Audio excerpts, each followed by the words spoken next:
at least tie one game this play day to qualify for the playoffs.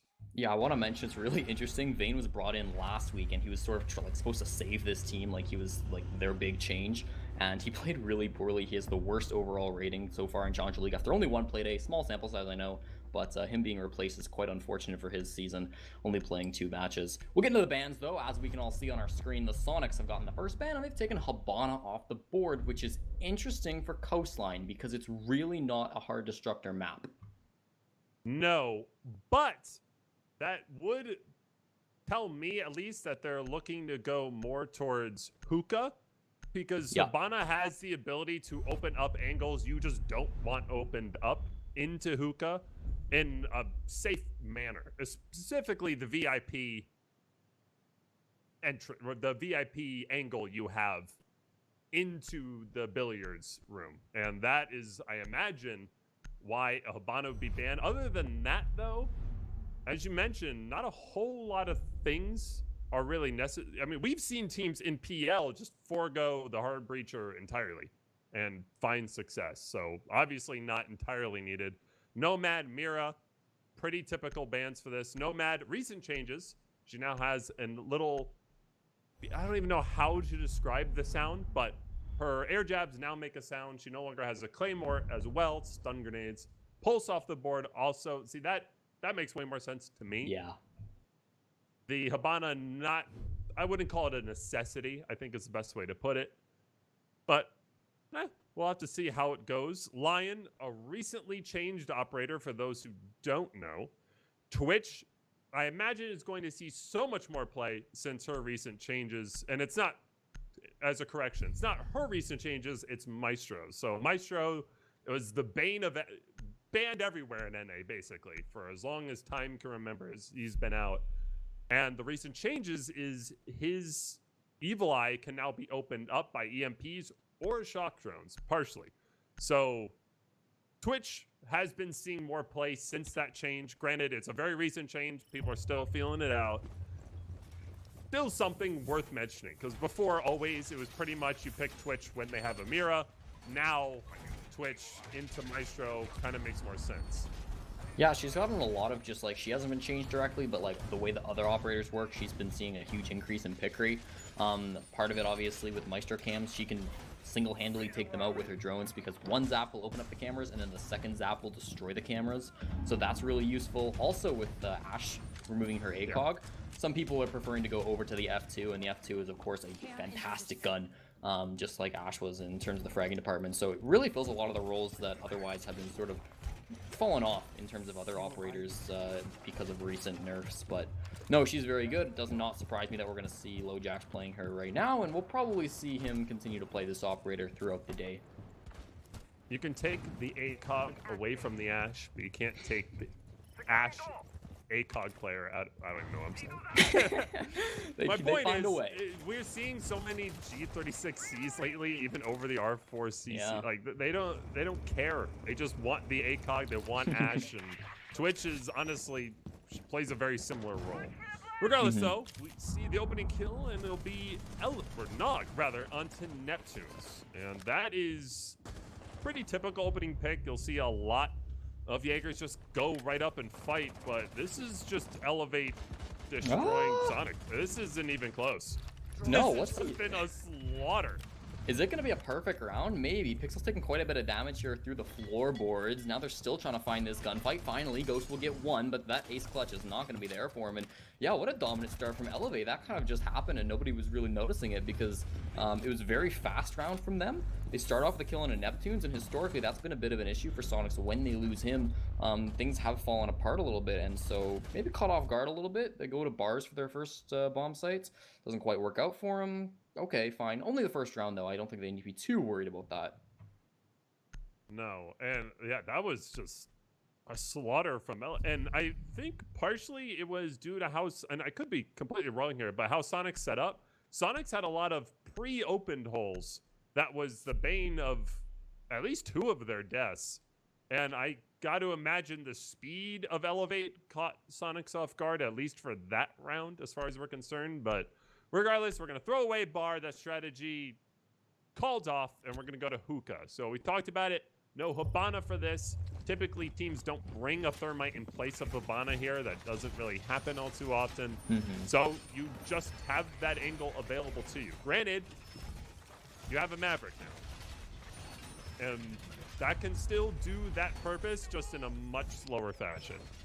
Yeah, interesting they would bring the Maverick, because you really don't see a whole lot of Maverick getting played on this map at all. So certain maps, certainly Maverick sees a really high pick rate, but this is interesting. Certainly I think the Hibana ban coming into one of the reasons why he's getting banned out here. Now obviously that wall that's they've reinforced that goes right off in the middle of the sort of open area, the courtyard, that's not going to be opened up from the roof, as Hibana's often like to do. That cuts off a really important angle for the defenders. You can't really just sit behind the bar, or behind the desk, whatever that is, like you could otherwise. So that's going to be one disadvantage to bringing the Maverick, but still, you know, he can find some uses on this map, I'm sure. No castles or anything for him to deal with, but we'll see how he wants to be played. And clearly the Hibana ban also aided to their strategy that they have going on now, which is parking 1 or 2 players, specifically Ghost, by the couches for any sort of smoke play, and you don't have the angle opened up from the rooftop. So that's clearly a strategy in the making. Still, I could argue against the ban, but regardless, we're underway. Like it. I don't know. It's and not bad. This is a much slower start for Elevate than that last round. Clearly a weakness as far as the way Sonic set up, just due to how quickly it was dismantled. Goddess will open things up with the kill onto Prophet. We do see a big focus onto Aquarium, and this round will pretty much hinge on the success of Avian and Ghost. Yeah, still all 5 defenders still alive. Good for Goddess to be able to get that kill, especially on the entry fragger. Pixel's been probably the best player on Elevate this season, and Goddess has been picking it up the last couple of weeks in terms of frags, so not super surprising, but still a really good pick for her to be able to get for the team. Sitting back on that Maestro, and we've talked about how Maestro have received a little bit of a nerf recently, and that's going to be a camera taken out from Nog, one of those evil eyes blown off of the floor, and so that's going to be a really important one to help the attackers get on in. I think they're going to be happy with that kill going down. But again, you've still got Ghost hiding behind here. With no Hibana, he's really difficult to get out from this area, and he can even use his gas grenades to go through the corner a little bit and really make life difficult. And we saw just for a moment a great opportunity, but it doesn't look like Rich was able to hit it because Avian was able to get the kill. He was traded off and back to a 2-on-4 with Goddess getting her second kill of the round. Avian being the only person to fall over on the side of the Soniqs. They're going to get another one. Neptune's the headshot on a Nog. It leaves it all on to the Maverick, the hard destructor, the soul player, and he will not be able to do it. Neptunes and Luggage wins the round 1-1.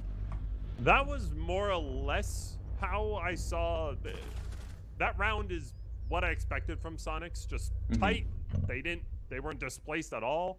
Their strategy going into that round was so secure, and yeah, this is the Soniqs I more or less expected going into this game. That first round, I would wager to call a fluke. That was mostly just them being. That was their roster on display. That was a lot of 1v1s. There wasn't a whole lot of great teamwork involved. That was just, yeah, we're going to execute this defensive strategy the best we can. So we are going to go back to Blue Bar. Super onto Echo. Interesting, but, I mean, I love the pick, especially because they being Elevate, haven't shown IQ whatsoever. So now you have potentially a lot more information than Elevate are prepared for. I think this is a really interesting sort of role change we've been seeing from Super somewhat recently. He did play Echo last time they went to Coastline. I remember this specifically because he had some really good clutches with the Echo drones. He's actually so good at this operator, but he doesn't bring it out very often. This is one of the more common defensive bans from Soniqs. So he doesn't often get seen on this operator. Usually he's actually more on the fragging style of operators, but I think he is a player. He's better in a role where he can sort of stay alive, where he can be the shot caller, where he can be the mind behind the team, and less so the guns. I'm not saying that he's got bad aim or anything like that, but when you've got guys like Neptunes, you've got guys like Ghost on your team, I just think he finds more utility. He fits better in this roster when he's on more of a support role, and that's sort of what Echo is. So I really like seeing Super on Echo. I'm excited to see what he can do on it. A little bit strange last round that I found was how quickly Elevate managed to take Aquarium. Well, not really take, it was given to them.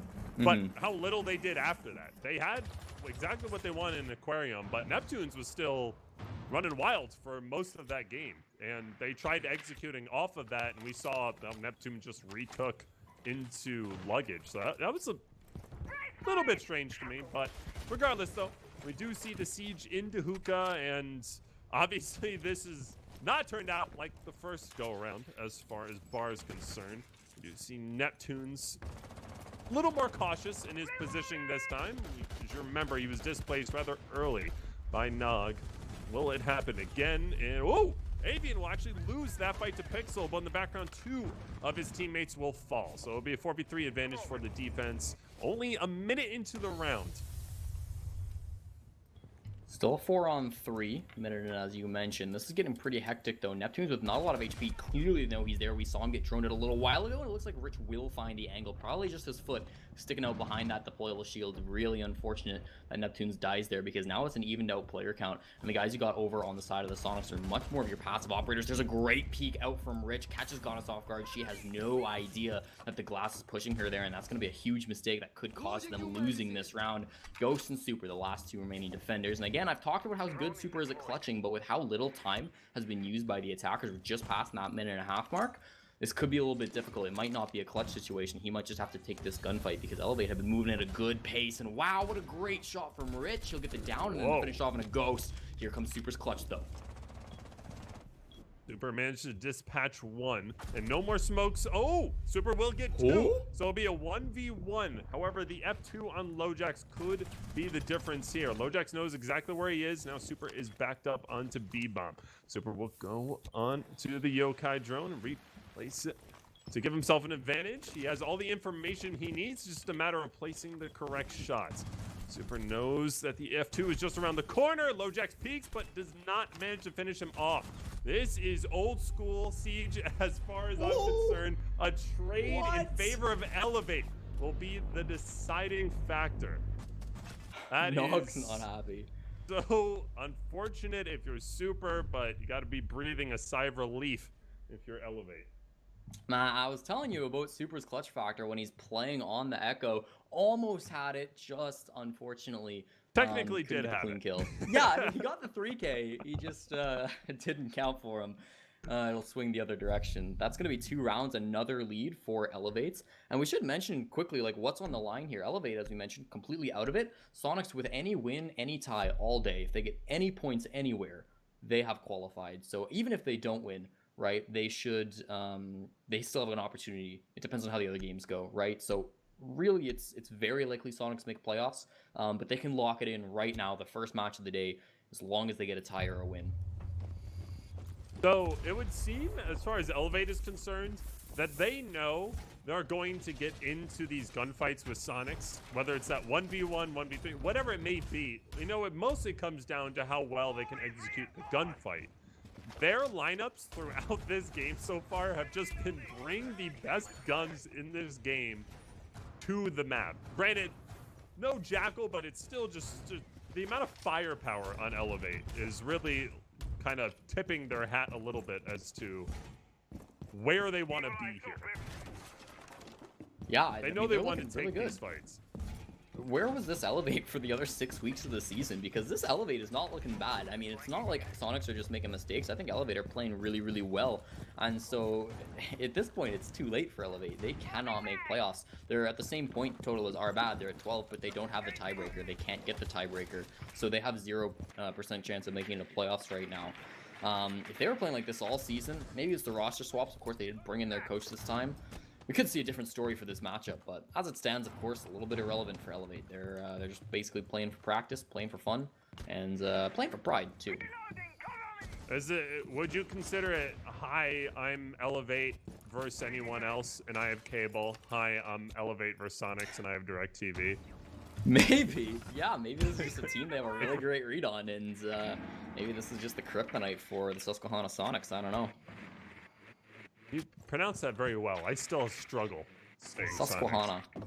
I just say Super Soniqs to make it That's easier. fair too. Yeah, both good names. All right, well, it looks like Siege coming from the west side, right into kitchen entrance, and it would appear the rest of Soniqs have adjusted for that exact factor. Super on the roam side of luggage, a complete role swap from his previous role the last round. And obviously, he's decided to just take over the roaming duties himself. As the team captain, you have that bit of flexibility, but I can definitely see that being a conversation. Goddess still continuing her streak of success. Will take out Prophet. Low Jacks with the team kill. Unfortunate for him, will end up bringing this to a 2v4. Goddess, again, she's doing just so well. She's so good on Maestro. She's nuts. Goddess Maestro is just a key to success in any map, any matchup. It's where you want to be, and Super is just currently terrorizing Nog. A 1v4 situation. I can't exactly see him coming out of this, and sure enough, Neptunes will be the last one to dispatch him. Soniqs, you could argue this is it's 2-2 right now. And Soniqs have come so close to, well, I don't know. I think 2-2 is pretty suitable for how close this has been. Yeah, I would say so. That first round was pretty one-sided, but otherwise, I think that first round might have just been like Elevate catching them off guard. Now the Soniqs have tightened up a little bit. They've been looking really, really good here. Goddess, as you mentioned, really crazy with that Alda. She's been hitting like all the shots this week and last week too. She was hitting a lot of shots. So it's been great stuff from her. Neptunes as well, Super, we saw rotating over to this fragging role, and I kind of said last round that I don't really love him on a fragging role. I like him more on that passive role, but he can like go back and forth, and especially in a lineup that they had in that last round where they had a lot of just good guns. They weren't really focused on utility. It's important to have somebody who can play those flexible roles, and he can go from, you know, the Echo straight over to the Jaeger, and it's a very different play style, but he plays them both so well. In that hold, I mean, they just did a great job of not even letting Elevate enter into the building. They shut him down in every single angle. They tried to peek, made sure that they got punished for that. And Goddess actually right now, so the hard support player on the Soniqs, top frag in the server, not too bad. So this is the first time we're seeing Capital, and last week it was in effect as well, but recent changes to Capital where his damage is decreased on the dart. Some people call it dart fire, asphyxiation bolt, fire bolt, whatever you want to call it. Firebolt deals less damage now. However, the AoE size is increased. And specifics that it takes 2 seconds to reach max size and the arrows fall off after 10 meters, yada, yada, yada. But the specifics of those changes, granted, it's only been a week that players have had to adjust to it. How big of an impact do you think it will be going forward through CL and also into Pro League? I don't know. We haven't really seen his pick rate change that much as far as I've seen. He's still a really good operator in terms of the support that he brings. We've seen with the new scope, I don't know if this isn't the most recent patch, but with the scope that it's on his other gun, a lot of people are bringing that now instead of the main gun that people used to bring for Capitao. So in terms of the changes, I don't know. I don't think it's going to be like actually the biggest deal in the world, but it is something to mention. And sometimes we do see people living a little bit longer because they have that extra few seconds to run away than they otherwise would have. It's better for like locking down areas rather than getting kills, where that was more of the use of those firebolts before. Right, and I mean, unfortunate miss on the lifeline for Pixel, and that evil eye will continue to stand. Granted, you have Low Jacks on Twitch to handle that, as we mentioned before. Prophet with a little bit of a duel to Avian will lose and evidently back up. This is Soniqs doing what they did the last time on Hookah, which is just holding firm and saying, basically bring it. And similarly, Elevate have held Aquarium since the beginning of the round, 30 seconds in the round, and Neptunes is still just kind of doing his own thing. And more likely than not, he'll be screaming up white to evidently retake through luggage.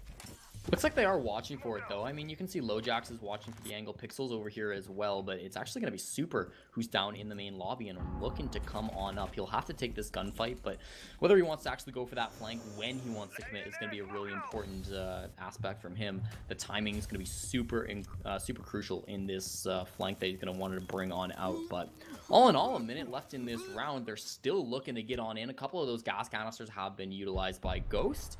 But so far, there hasn't been a whole lot of action this whole round. It's just been Rich holding his angles, a very good Glass player. Neptunes comes from somewhere and takes down Nog, and that's going to be a huge pick by him, taking down the Buck likely from down below. Now that gives Super a great opportunity to play from down below here, as well as Neptunes, and deny from beneath. They don't really have C4 powers, but they can still come forward. And look at this aggressive play. Ghost will shut that down with a shotgun to the base. Lojax on the other side of things does take the head off of Goddess, though. At the same time, Avia got a kill. Now Neptunes is going to fall as well. Lojax has been hitting a couple of shots, and Pixel walking forward again. These two can be so deadly. The former coach in Lojax and Pixel, the fragging machine over on the Zofia, starting to push forward Avian. It's going to be a crucial round for him. Again, though, this time is on their side. They just need to deny. Lojax going for the plant and Super coming from behind. If they can do this perfectly, the Claymore will stop, make it a one-on-one, but there is no time at all. Pixel's not planting. The Soniqs take round number 5 and their first lead of the match. What a round, and evidently that round came down to the fact that they could not care less about the roamers. That was Neptunes and Super really delaying as much of that as you possibly could. Granted, more Neptunes than not, but still not dispatching.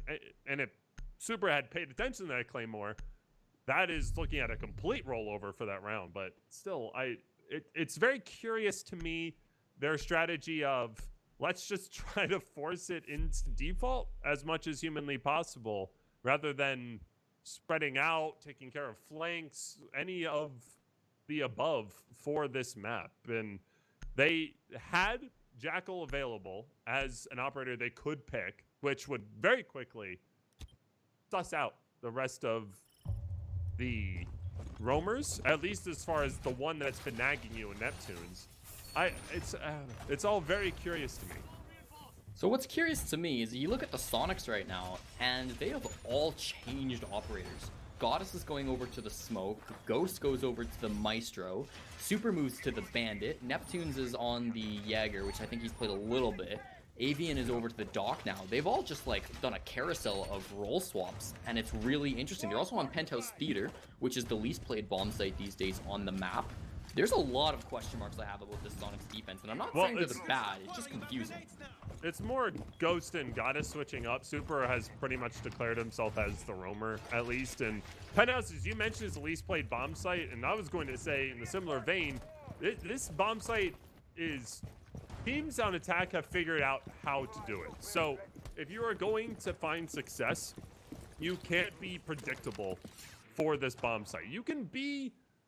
you can pick the meta. You can pick your Maestro, your Smoke, but predictable as far as your actual setup is concerned has really kicked teams in the butt as to why we've seen basically a plague in avoiding this site as far as longest time. Well, for the past, for a I while, would say, yeah. 5 months, this entire site has Might been even be, the it feels plague like for longer most than teams.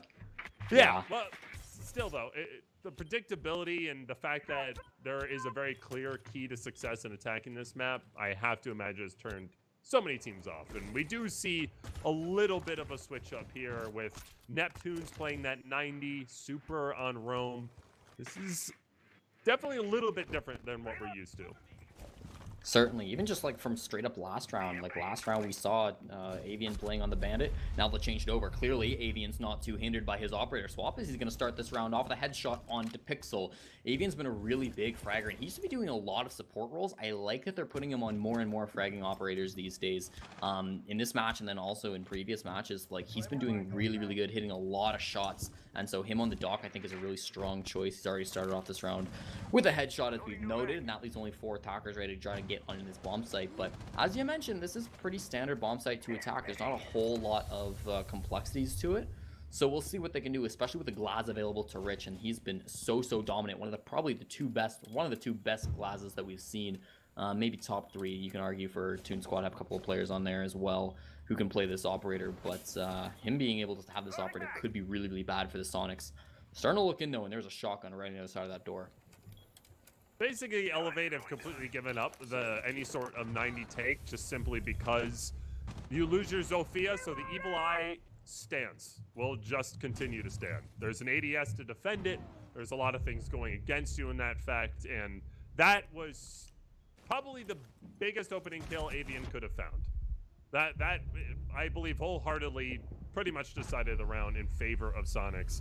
However, when you just throw your body at the enemy team, things get a little bit easier for the attack. But Ghost peeks around to avenge Goddess, basically showing her how Maestro is done.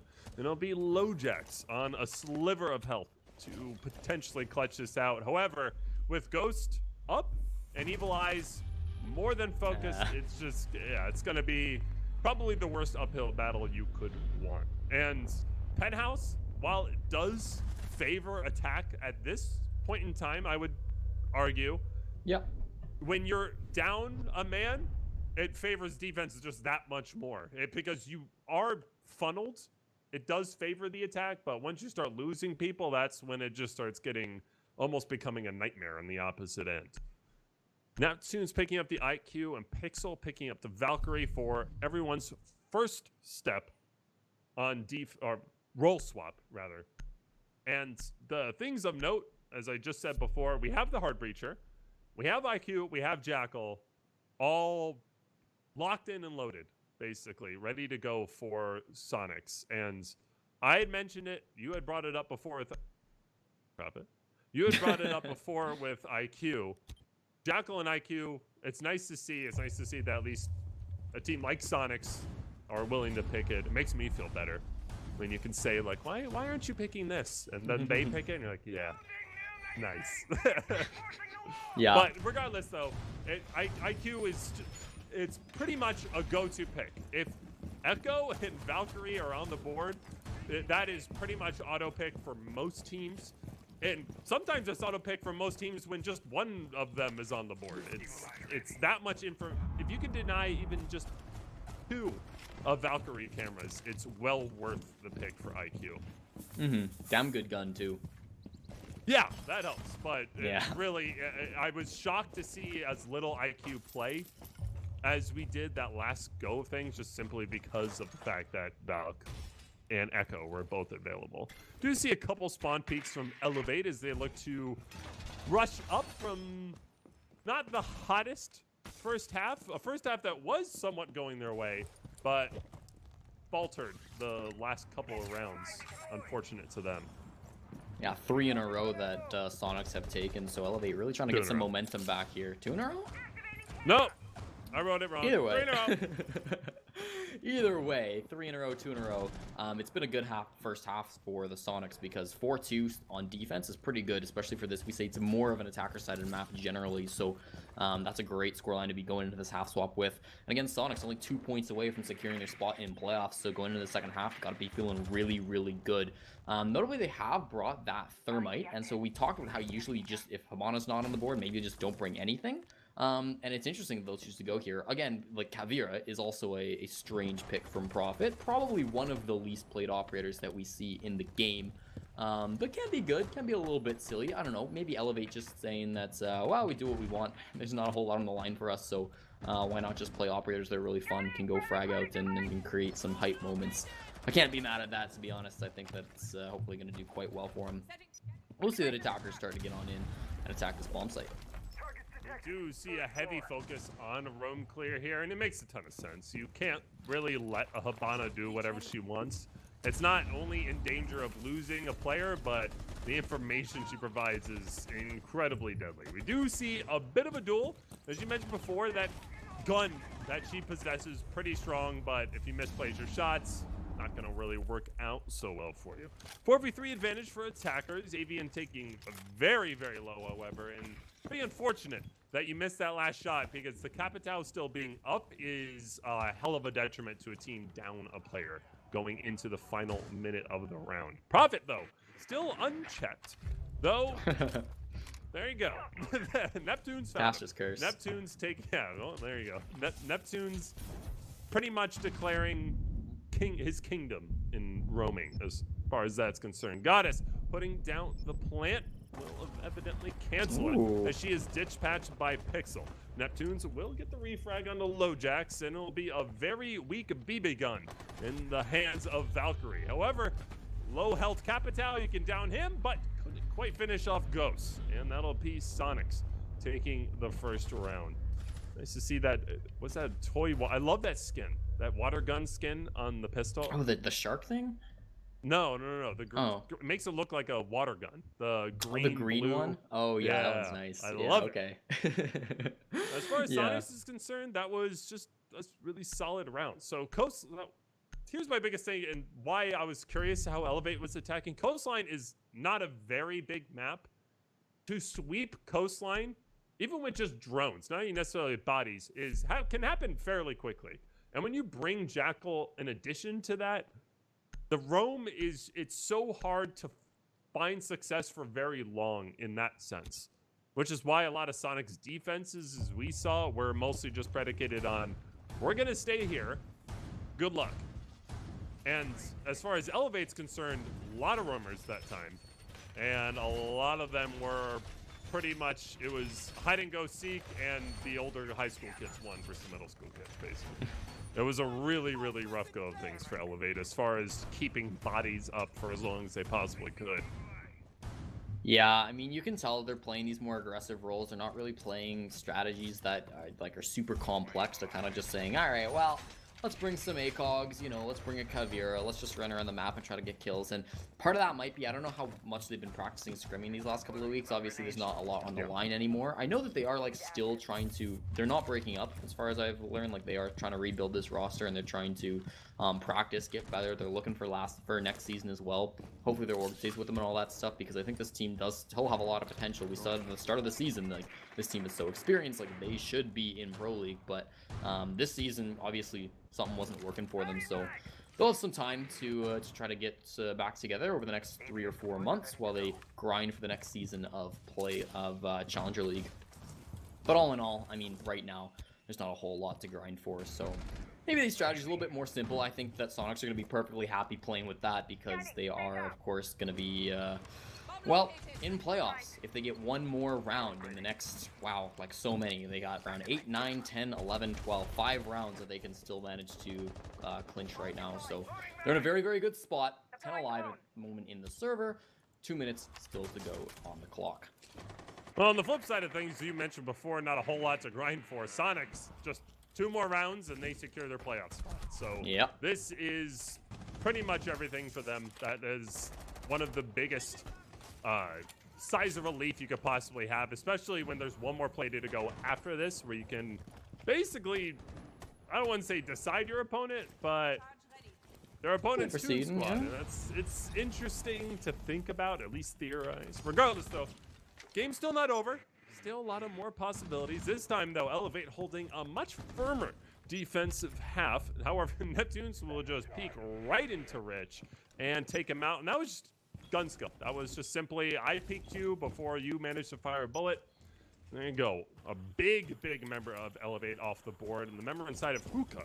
So vertical control in favor of Sonics forever now. There are no members of Elevate upstairs, and this is going to be a tough uphill battle for the remaining members.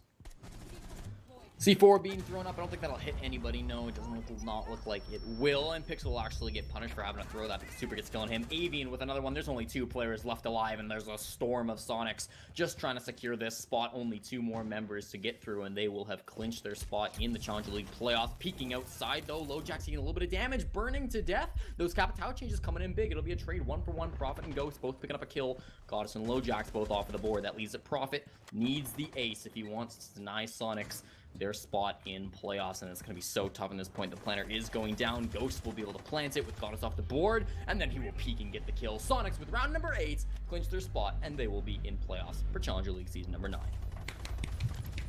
Well done.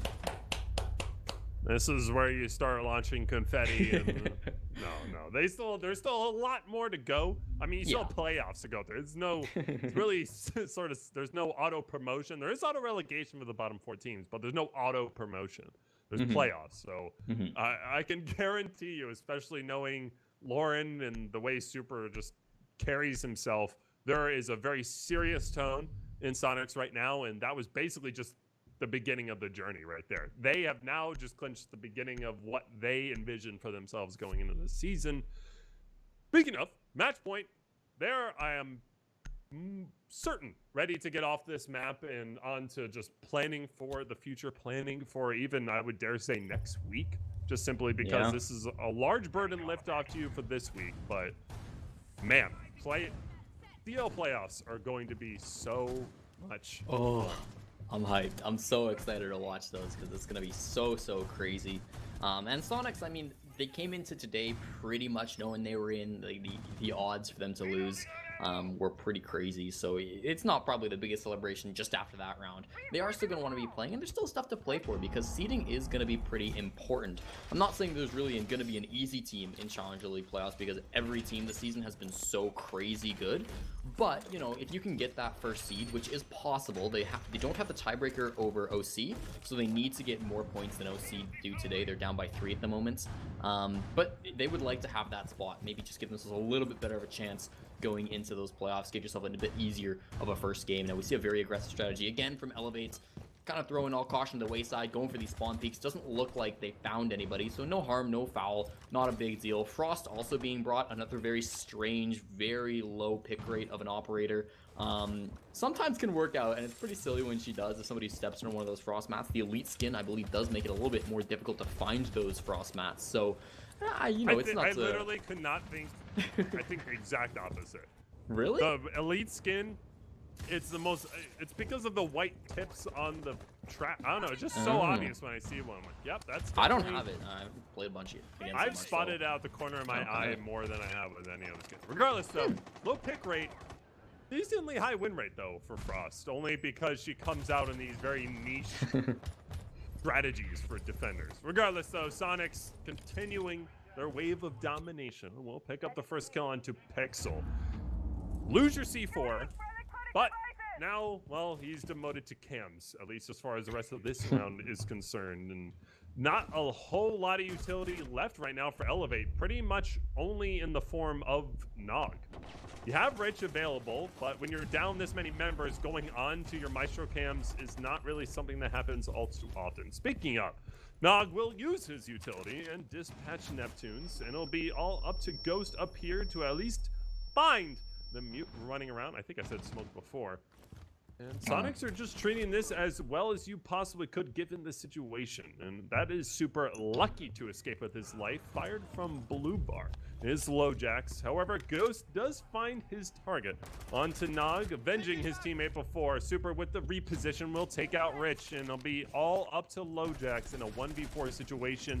Does manage to find one in the team captain, but the other 3 are well healthy and plenty of time left.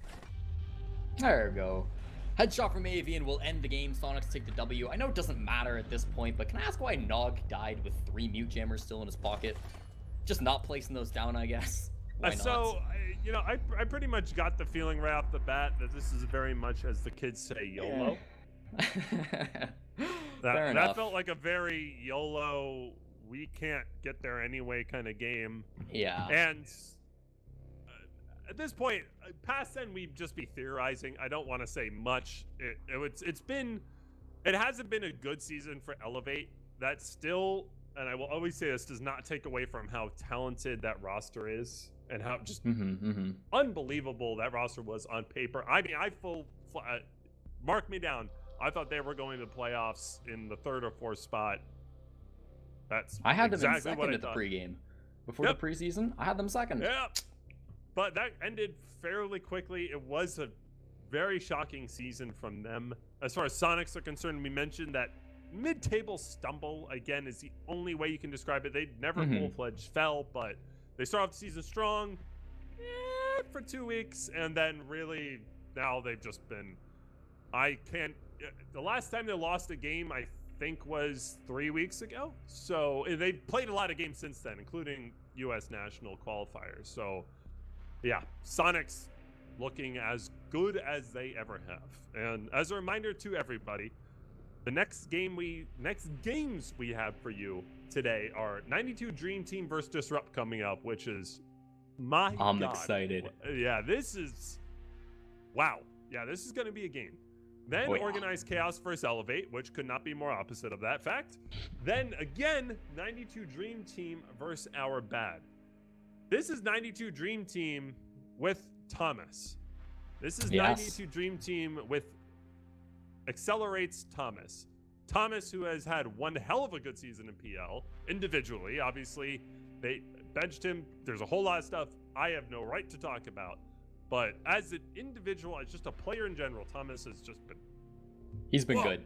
Oh, yeah. Yeah, and now he's in Challenger League, and now he's with a ton of other gunners, self-proclaimed, or whatever you want to call it.